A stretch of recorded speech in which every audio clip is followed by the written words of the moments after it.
What's up, guys? As you can see, it's just me, Rob, here. No Tiz this week. He's away for his uncle's wedding, so congratulations to Uncle Tiz from the Hurt Handbook family. But we're just going to hop right into it right now with UFC 284. Me and Tiz have been talking about this literally the past couple weeks just because we felt that the UFC wasn't really promoting it the way it should have been promoted, but all that's past now. They did a good job the week of the fight. The stuff in Australia got me hyped up too, like the press conference and the weigh-ins. So let's just hop right into the fights. So Islam Makhachev defeats Alexander Volkanovski by unanimous decision, 248-47s and 149-46. And just for my thoughts to start, it's this is one of my favorite fights of all time already. And obviously I talked about last week about how excited I was to see these two guys who were in the midst of their primes fight, and why this should be one of the most hyped up fights in UFC history. And there's just so many factors. Like, both these guys are such high level athletes, and I think they both showed a lot about themselves and their character. So, I mean, I guess I'll talk about how I scored the fight. Some people had problems with the scoring, which I guess I kind of understand. Like, it was a close fight. A couple of those rounds, especially 2 and 3, were really close. But at the same time, I gave Islam rounds 1, 2, and 4. I thought like I said, 2 and 3 were debatable, but me personally, 1, 2, and 4 for Islam. And just everything about this fight was so good. Like, the fact that it was so close, the Australian crowd was just so awesome. I mean, even in Jamie Malarkey's fight, they were chanting his name and all that, and Jack Della Maddelena, they were singing TNT with him on the walkout, which was dope. And same thing with Volkanovski. When he was walking out, they had Down Under playing, and obviously the crowd was singing along with him. Well, not really with him, but you guys get what I mean. But back to the technical aspect of the fight. I thought the first round was interesting because both of the guys did really well. Like, Volkanovski, he did a little bit better on the feet, if you ask me, and I think statistically he outlanded him 11-10, so not by much. But then in the middle of that round, though, Islam kind of was getting some control. He wasn't really doing much with it, but at the same time, he was kind of neutralizing Volkanovski's striking. So because of like the control and just the close nature of the striking, I leaned towards Islam in that round, and I think a lot of people kind of did. But then round two is kind of where it gets interesting because it was really close. Both guys performed amazingly on the feet and on the ground. Volkanovski's grappling defense is outstanding. I mean, we were talking about it in our preview of this fight, which you can still check out, by the way. Me and Tiz definitely nailed it with this one. The only thing we got wrong was the pick itself on Volkanovski. But the way I put it last week, I said I was 51-49 on this one. So I don't know. Well, you guys can think of that what you will. But then round two, obviously, they both rocked each other, just like in round one, too. Like, isn't that crazy that they both kind of were hurting each other throughout the fight? And I don't know, just besides really Islam's one moment in that round, I thought that Volk was doing better just slightly everywhere. And that's kind of why I leaned towards him in round two. But then round three is another one that was really close. And similarly to round two, I thought both guys performed really well, but just Islam edged him out a little bit more with the grappling, obviously, because I just didn't like how people were saying Islam was being boring per se, and like, just because he wasn't just holding him up against the cage. If you watch that fight, most of the time when he's up against the cage with Volkanovski, he's trying to lock up some hooks on his legs so he can take his back or just take him down with it and just like kind of trip him, because Islam's known more for his trips. Like, Habib was more of like a guy who would take you down up against the cage using your legs. But Islam's good everywhere, man. Like, his grappling is just outstanding. I think his grappling is more technical than Habib's in a way, although both of them are just outlandishly good. But I think the best example of that, honestly, was in round four when it was round four. They were in the center, and Volkanovski was pressuring him heavy, and Islam just turned so quick on a double leg and took him down in the center. And to Volkanovski's credit, he got back to the fence, but couldn't really do much else just from the position he fell into. But the takedown that Islam hit Volk with was just so nasty. Like, even in the moment, I was like, ooh, because it's just incredible. I love watching high level MMA. I've said this before. Like, I love a good, like, just brawl like anybody else. But at the same time, like, when two guys are just the best of the best in all forms of mixed martial arts like these two are. I thought that this fight was just an incredible showcase of the sport. But then you go to round 5, and at this point, I kind of had it 39-37 Islam going into the 5th, so I kind of figured that Volk needed a finish, but I wasn't really sure, especially due to like the hometown aspect of it. You never know what the judges are going to do in Australia. But round 5 was interesting because Volk just dominated him really in every way. Like, he had outstanding takedown defense throughout. The grappling looked good. He even controlled Islam up against the cage. And I think it's important to note how I think both of these guys proved something in this fight. Like, Volkanovski, he proved that his grappling is right up there with anybody's. I mean, if you're defending takedowns and getting up from a guy like Islam Makhachev, that's impressive, and you can't hate on that no matter what you say. And for Islam's sake, he just beat the pound-for-pound number 1 fighter and, technically eclipses that throne now. So I just think it's incredible, honestly. I think it's incredible. Islam Makhachev, he really proved himself, even though at the end of the fight, let me talk about this 5th round a little bit. At the end of the fight, it was kind of weird because I thought that Volk was down already going in, so I was like, he needs a knockout. But then at the end of that round, he was just brutally, like, just pummeling Islam on the ground. And because of that, it was 10-9, but he still didn't have it even on my scorecard, so I was worried. And then obviously they read the scorecards and Islam won unanimously. I'm not mad at the 48-47. That's how I had it. The 49-46 is kind of outrageous. I don't know how they came to that one. But then again, a lot of close rounds in this fight. I just think Volkanovski proved that his gas tank is definitely superior to Islam's, at least right now. I mean, I'm sure Islam's going to get back in the gym and he realizes that. So, and then it's just weird. Isn't it weird to like have a guy win a fight, but then he won the fight, but he was getting dominated at the end of it, and another round, maybe even another minute of that fight, and he might have even gotten finished by Volkanovski. So it's definitely interesting to think about. But at the same time, you can't take anything away from Islam. He won that fight fair and square. I had him winning it cleanly. And while I think that some of those rounds were close, I think Islam proved himself and proved that he's number 1 pound for pound. And Volkanovski, I mean, how can you hate on a guy for chasing greatness? And he came up just short. But I think in a rematch, it'd be another interesting fight, just like this one was. But for now, this fight was one of the best that I think I've really ever seen in terms of like just high-level fighters, just putting it all out there on the cage. I think they truly brought the best out of each other in their training camps and then obviously inside the cage too, because that was incredible. I don't think anybody at 155 or 145 challenges those two quite like either of them did to each other last night. So Islam's number 1 pound for pound for now. We'll see if there's a rematch, and we'll see honestly what happens next month, because if John Jones beats Ciryl Gane, he has a legitimate claim at that throne. But I don't know. I guess we'll see. Volkanovski versus Islam wasn't the only title fight on this card. Obviously, it was a bit overshadowed in the promotion, and I shouldn't say rightfully so, but I do get it, because Volk versus Islam is one of the biggest fights that the company can make. I've said this before, and it should have been really promoted like that, and it kind of was at the last minute, but I think this fight could have definitely been built further. But anyway, just because of the nature of the main event, pound for pound number 1 versus number 2, I think that this interim featherweight title fight got overshadowed a little bit, because Yair Rodriguez versus Josh Emmett is a fight. And the fight was honestly pretty fun while it lasted. It was only, I think it only went into the 2nd round, but it was cool because Yair Rodriguez showed how just versatile his striking is, and those body kicks that he was landing on Emmett throughout the fight were nasty.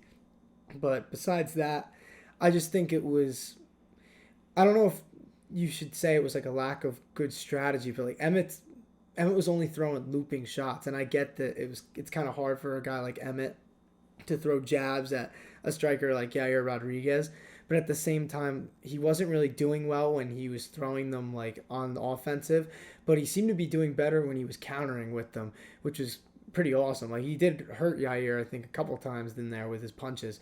But at the same time, Yair's body kicks were definitely doing a lot of damage, along with the leg kicks and everything else.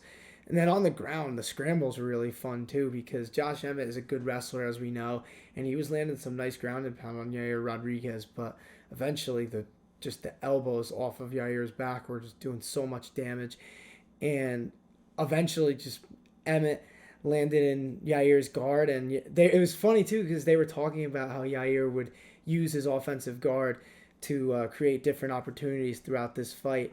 And almost right after they were done talking about it, boom, he throws up a triangle and wins the interim featherweight title.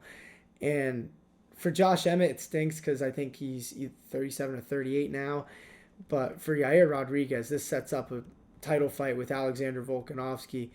And this is awesome because now Yair's stock is at an all-time high. Volkanovski's stock is at an all-time high. So we know when these two meet to unify the title. I liked Yair Rodriguez's idea of maybe possibly doing it in Mexico. But anywhere where they do this fight, it'll be a fun one, especially on the feet with these two. But I don't know. I can't pick against Volkanovski, honestly. Can't do it. So my pick is already in, most likely. But I think Yair will definitely help put on a good show, no matter how close or far apart that this fight is. But besides Yair, and there were a couple of pretty good fights on this card besides the two title fights that ended up like living up to the hype. Jack Della Maddelena, he was hyped up coming in because obviously he's one of the best prospects at 170 right now. His boxing is incredible. He only showed that again in this fight. Just by the way, he was able to cut off Randy Brown with his footwork and just piece him up on the feet. It was just incredible. And everything about this fight was awesome. I'm a big Jack Della Maddelena fan myself. I'm glad that he's starting to get like the love that he deserves. And he wants a ranked opponent next. And I can't dispute that. I think he should definitely get a ranked opponent. And the thing that interests me about him is that he says he wants a challenge. Like, so he doesn't necessarily want another stand-up guy. He wants anybody who can challenge him. And personally, there's a lot of guys who I could think of that could definitely be a challenge. Sean Brady was the first one that really popped into my mind. He does have a fight scheduled, though, with Michel Pereira. So maybe he could fight the winner of that fight. I think that'd be really interesting because Pereira, I think, is ranked, if I'm not mistaken. Let me just double check so I'm not wrong. Yeah, Pereira's 14 and Sean Brady is number 8. So I think that if Jack Della Maddelena were to face the winner of that fight, I think that it would be a pretty good matchup. I don't know who would win if he fought Sean Brady, but if he fights Pereira, I don't think I'm going to be picking against Jack Della Maddelena anytime soon against a striker. So think of that as you will. Let me know in the comments below, honestly, what you guys think of Jack Della Maddelena's future and maybe some other matchups that you think that he could have. But besides that, there were some good finishes. Justin Tafa, Josh Kulabau, to name a couple. Like I said before, Jamie Malarkey had a nice performance, and the crowd for him was awesome. You know, they were chanting his name throughout, Jamie Malarkey, and I think that's funny. There's something beautiful about a whole nation chanting a man with the last name of Malarkey. But no disrespect to Jamie. I'm a big fan of his. I love how he fights. But one guy I think I'm becoming a fan of that I'm going to definitely keep an eye on is Jack Jenkins. And this was his UFC debut. First of all, like they were advertising, his leg kicks are absolutely terrifying. I think they said he broke the legs of like his last 3 opponents or 3 opponents in his career. Either way, to break 3 legs at any level is outstanding. And if it was his last 3, that's even more terrifying.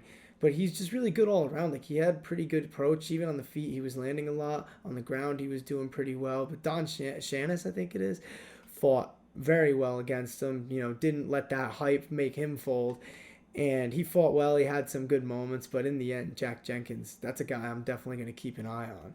So I'm not going to keep you guys much longer. It is not fun talking to myself into a camera. I enjoy it a lot when Tiz is sitting here making some conversation with me. I love talking about MMA with the boys. But we're going to talk a little bit about some UFC news. One thing that's sort of related to the card, so I'll start with this. JENS Pulver, first UFC lightweight champion ever, and honestly one of my favorite OG fighters. His season of The Ultimate Fighter with BJ Penn, season 5, is probably my favorite in the show's history, and JENS is a big reason of that. JENS Pulver is an amazing human being. I think he's really incredible. You could tell he definitely cared a lot about his guys in that season, and in general too. Like, you could just see the emotion pouring out of him when he found out, obviously, that he was being inducted into the Hall of Fame. Just the way he was crying and he was, holding his son. That was just an amazing moment. I'm glad that the UFC got to do that for him, because, you've heard in the past that JENS Pulver it's complicated with him, because he's felt a little bit slighted at times, not necessarily by the UFC. They were kind of talking about this during the broadcast, but I think the MMA fans, and even us maybe at some points when we're talking about the lightweight division, we could bring a guy like JENS Pulver up more, because he's a true pioneer of the sport. I mean, the lighter weight classes wouldn't have really been a thing without a guy like him, without BJ Penn, Cal Uno, people like that. And JENS Pulver will always be the first UFC lightweight champion. The thing about championships in combat sports is they're always changing hands. Doesn't matter who you are. You're either going to lose, you're going to vacate, something's going to happen. You're not always going to have that title, but you can never take the title of first UFC lightweight champion away from JENS Pulver. So congratulations to him. And like I said, that was such a cool moment to see on the broadcast and on his Twitch stream. Just incredible moment with him and his son. So, and besides that, there's a couple things that were announced recently. Kevin Lee is re-signing with the UFC. That's actually something that Tiz brought up to me that I didn't even realize, which is kind of cool. I like that Kevin Lee's coming back. I thought that he was always good enough to stay in the UFC. He's just kind of been dealt a tough hand, a lot of injuries, and he's been matched up against good guys. I think he lost to Daniel Rodriguez in his final fight in the UFC, so that's not exactly a bad name to lose to. And if I go on his Tapology, let's see what his resume is looking like. I know he beat Diego Sanchez in Eagle FC. Not sure whatever happened to Eagle FC. That's a weird thing there. But back to his resume. Yeah, he lost to Daniel Rodriguez, and then before that he lost to Charles Oliveira, so the former champ. And before that, if you guys remember that nasty head kick that he had on the Masvidal versus Diaz card against Gregor Gillespie, that's one of my favorite knockouts of the past few years. That's for damn sure. But last thing I want to talk about before we go now is kind of previewing next week. Next week, obviously, is Erin Blanchfield's first UFC main event, which is awesome for her. And slight change of plans, as she's not fighting Talia Santos anymore. She's fighting Jessica Andrade. And I do think that this is a tougher fight for her. I don't know about the ground, because Talia Santos is tough with her jiu-jitsu, and Blanchfield's jiu-jitsu is top tier. I truly believe that. And it could compete with the best of the best even today. And I think we're going to have an opportunity to see that against Jessica Andrade if Andrade chooses to grapple, or if she can't defend Blanchfield's takedown attempts. But at the same time, I think Blanchfield should probably tread lightly on the feet. She definitely has underrated striking, but Andrade is no joke on the feet. I think she's one of the better strikers in that division from her pure power and speed alone. I mean, we saw what she did to Lauren Murphy. So if your movement isn't on point, Andrade can really make you pay for it with her hands. She's so good on the feet, and she's good on the ground too, but I think Blanchfield definitely has the edge there. So it'll be an interesting clash of styles, because I think both fighters are good in their respective ways. And besides that, I'm going to look up the card real quick to see what other fights we have on the card. I know our guy Zach Pauga is making technically the Tough finale was his debut, but Zach Pauga is making his legitimate UFC debut at 205 versus Jordan Wright. And I'm excited for that fight. I think that Zach Pauga is going to put a whooping on him. And rugby is the best base for combat sports. Shout out to Alex Volkanovski. So let's break down this card a little bit further. Besides those two fights that I was talking about, we got Josh Parisian versus Jamal Pogas. That's a pretty good fight. Jim Miller versus Alexander Hernandez. I'm excited for that. OSP versus Felipe Lins. So a little bit of a sleeper card. There's some good ones on this, but that main event and the co-main event are going to be two amazing fights. I think that Blanchfield is one of the best rising stars in this sport, and I truly believe that she'll be champion at some point, possibly even some point soon. And for Zach PAUGA, I was saying this during the first season of Talking Tough that I think he's going to be really successful in the UFC. And now that he's fighting in his natural weight class at 205, I think him versus Jordan Wright, that's going to be a fun matchup because Jordan Wright is, everybody knows Jordan Wright, the Beverly Hills Ninja. He's always going to put on a show in there. And I think a guy who has like clean technical striking like PAUGA, I think he can land one of those counters and really hurt Jordan Wright if he pleases. So be on the lookout for Zach PAUGA and Aaron Blanchfield on this card because I think it's going to be a good one. This is definitely a sleeper.